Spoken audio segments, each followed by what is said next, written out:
Kristus menurut Yohanes.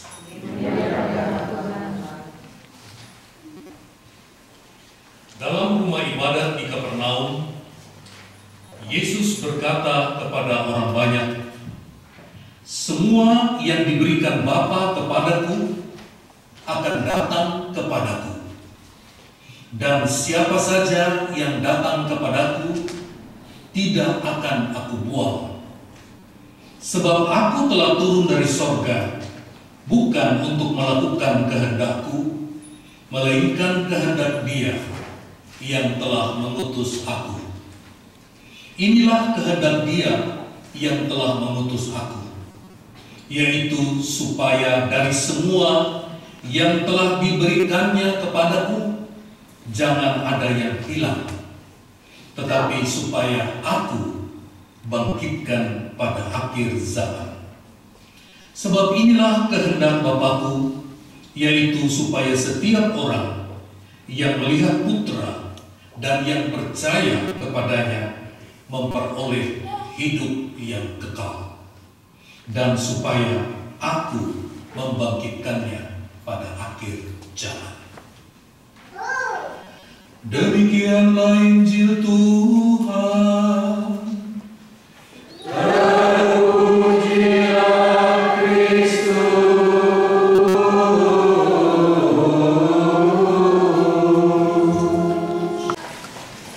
Saudara-saudari yang terkasih, hari ini kita diberi kesempatan oleh gereja untuk memperingati, untuk mengenang secara mulia akan jiwa-jiwa orang beriman yang telah meninggal dunia, tentu khususnya yang kita kenal, yang pernah hidup di dalam hati kita. Ketika kita mengenang orang-orang yang telah meninggal ini, kita diajak untuk berefleksi, di manakah mereka itu sekarang? Dan apa yang sementara terjadi dengan diri mereka? Bagaimana keadaan mereka sesungguhnya? Namun yang paling penting kita bertanya, apakah saya sungguh percaya akan adanya kehidupan sesudah kematian ini? Seringkali kita percaya, tetapi seringkali kita tidak cukup memberikan kesempatan pada diri kita untuk betul-betul meresapi kebenaran ini. Kita hanya berpikir sepintas saja, ya udah, orang yang sudah meninggal pastilah kondisinya lebih baik. He's in a better place. Tetapi kita sendiri tidak merenungkan lebih jauh. Kita seakan-akan mau melupakan saja, udah lebih baik, jangan diingat-ingat. Tapi kalau kita merenungkan, kita berada di dalam posisi itu. Ketika kita akan mati dan kemudian kita mati, apa harapan kita pada saat itu? Saya kira kita yang punya iman, kita yang pernah diajarkan bahwa hidup ini hanya sementara, dan hidup yang sesungguhnya itu justru dimulai ketika seorang itu meninggal, maka kita pun menaruh harapan. Kita mempunyai pengharapan bahwa setelah kematian ini saya akan memasuki suatu hidup yang baru, hidup yang sangat berbeda, hidup yang dikaruniakan oleh Tuhan secara sempurna, bahkan hidup dengan dapat memandang kemuliaan Allah di dalam segala kepenuhannya. Memang banyak hal yang tidak dapat kita ketahui dalam hidup ini pada masa ini. Karena itu orang menyebut bahwa hidup ini suatu misteri. Kita tidak tahu kita akan nanti jodoh dengan siapa kalau kita masih bujangan. Kita tidak tahu kita akan mati dengan cara apa. Kalau kita masih kecil, kita tidak tahu kita besar nanti jadi apa. Umur berapa kita akan meninggal dan sebagainya. Tetapi satu hal yang amat pasti, bahwa kita semua akan mati. Kita semua akan menjadi arwah. Dan semoga arwah-arwah kita adalah arwah orang yang beriman, yaitu orang yang mati di dalam pengharapan dan percaya. Kalau kita berjalan di pemakaman-pemakaman kuno atau yang lebih lama, pada pintu gerbang pemakaman itu ada tulisan. Seringkali tulisan itu dalam bahasa Latin berbunyi memento mori, artinya ingatlah akan kematian. Dan pemakaman-pemakaman itu terletak di pinggir kota atau seringkali dalam kota. Orang-orang lalu lalang dan melihat pintu gerbang itu. Memento mori, ingatlah akan kematian. Di dalam kesibukanmu, di dalam segala aspek hidupmu, ingatlah akan hari kematianmu.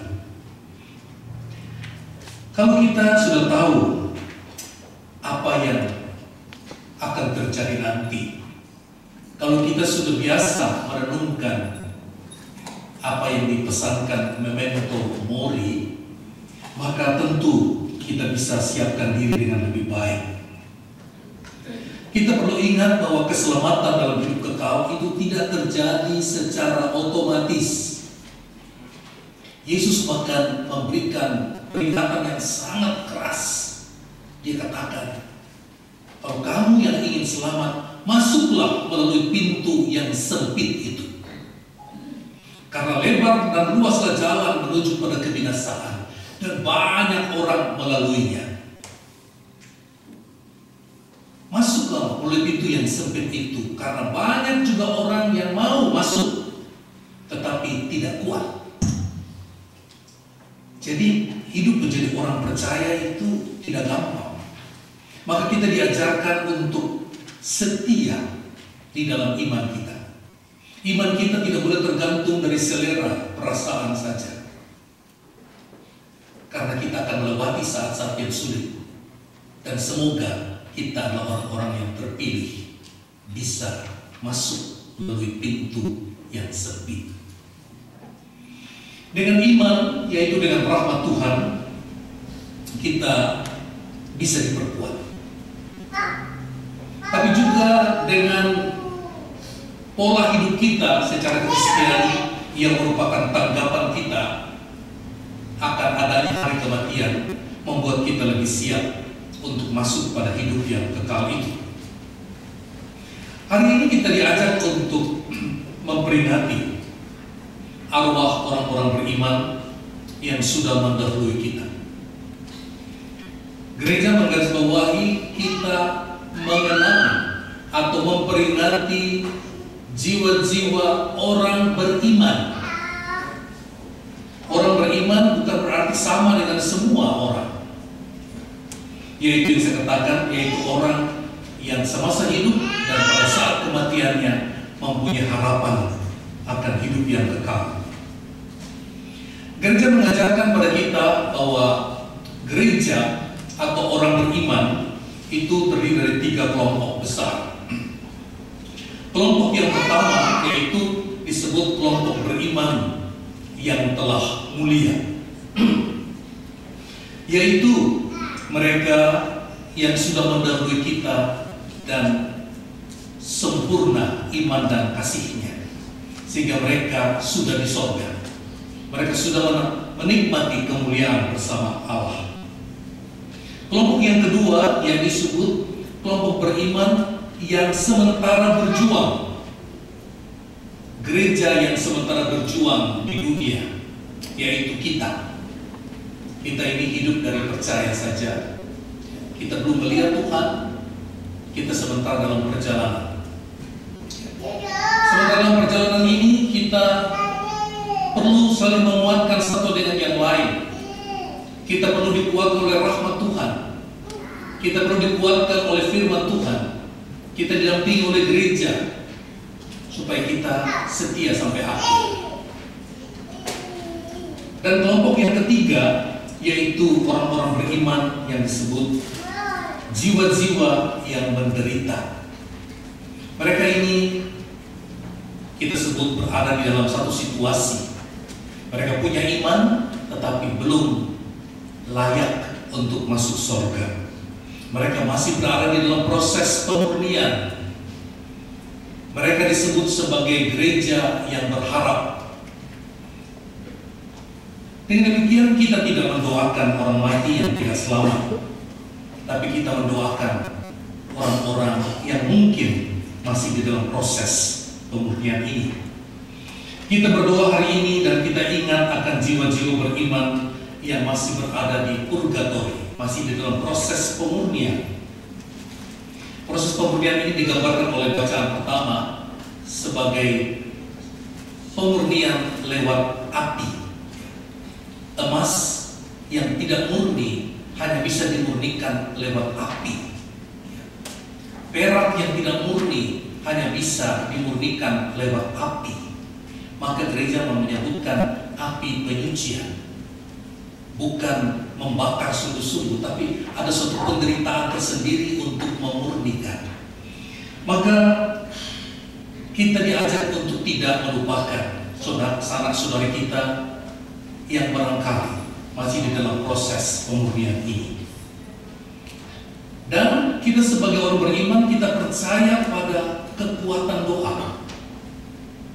Tidak ada doa yang dikatakan sia-sia. Apabila doa itu disampaikan dengan tulus, maka setiap doa diperhitungkan oleh Tuhan. Di dalam kitab suci kita melihat bagaimana Musa berdoa bagi bangsa Israel ketika bangsa Israel sementara berperang melawan bangsa Amalek. Musa berdiri di atas gunung dan menyaksikan pertempuran dan dia berdoa. Dan dikatakan apabila Musa berhenti berdoa, maka pasukan musuh yang kuat dan pasukan Israel menjadi lemah.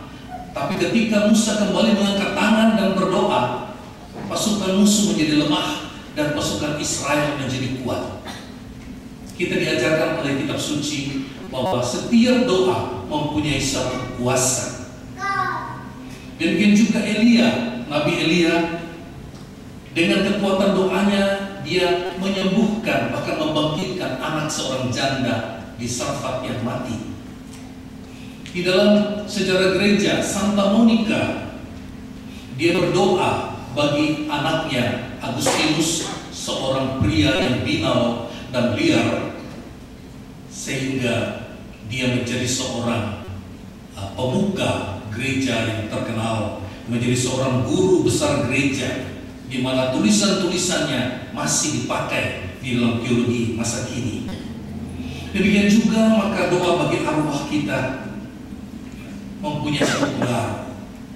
Kita tidak mengerti bagaimana kerjanya doa kita, tetapi dikatakan di dalam Injil bahwa doa orang yang benar itu besar kuasanya. Demikian juga mendoakan orang yang sudah meninggal tidaklah sia-sia.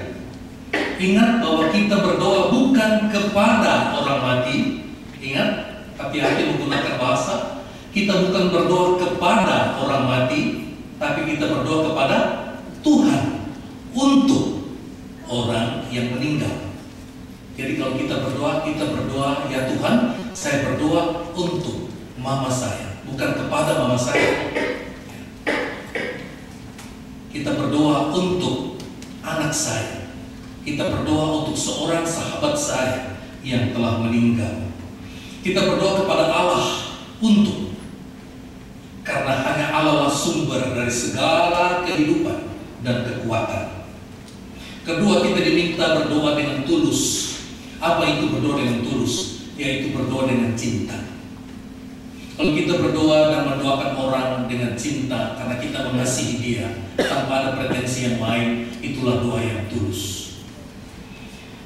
Kalau ternyata kita mendoakan dia dan dia sudah di sorga, kita tidak pernah rugi, ya, karena dia akan membalas doa kita. Tapi kalau kita mendoakan dia dan dia masih di dalam proses penyucian, maka doa-doa kita itu sangat mempunyai arti bagi dia. Seperti saya katakan di kata pengantar, kita masih mempunyai hubungan kasih dengan orang-orang yang pernah hidup di dalam sejarah kita. Ada 3 keutamaan hidup Kristiani kita: iman, harap dan kasih, dan yang terbesar itu kasih, sebab kasih itu tidak berkesudahan. Artinya biar orang udah mati, hubungan kasih itu tetap ada. Maka kita jangan putuskan hubungan cinta dengan melupakan orang yang sudah meninggal. Batu-batu nisan yang kita lihat di pemakaman mengingatkan kita supaya kita selalu mau mengingat dan mendoakan mereka dengan kasih. Bagaimana kita menyatakan itu? Terutama kita yang hidup di perantauan, di mana makam dari orang-orang yang kita cintai tidak ada di sini. Kita bisa secara spiritual, kita bisa hadirkan dia di dalam hati kita. Kita bayangkan, kita hadirkan wajahnya, kita sebutkan namanya, dan kita bawa kepada Tuhan. Kita katakan kepada Tuhan Yesus, Tuhan Yesus, saya membawa dia ke hadapan-Mu. Berikan dia rahmat-Mu dan kelepasan.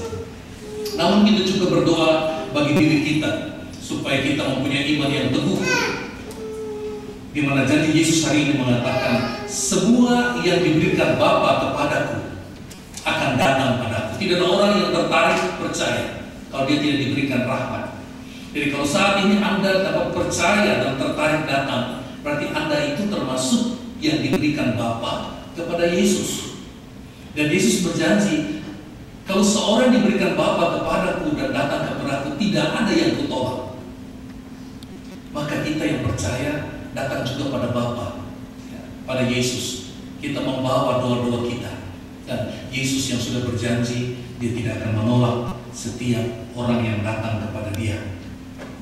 Supaya Yesus katakan, supaya dari semua yang telah diberikan Bapa kepadaku, jangan ada yang hilang.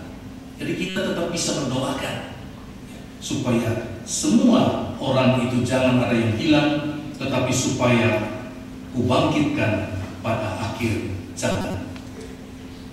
Dalam nama Bapa dan Putra dan Roh Kudus. Amin. Kepada kerahiman hati-Mu yang tidak terbatas, kami membawa nama-nama mereka masing-masing di hadirat-Mu yang suci. Layakkanlah mereka, ya Bapa, untuk masuk ke dalam kerajaan-Mu dan boleh menikmati damai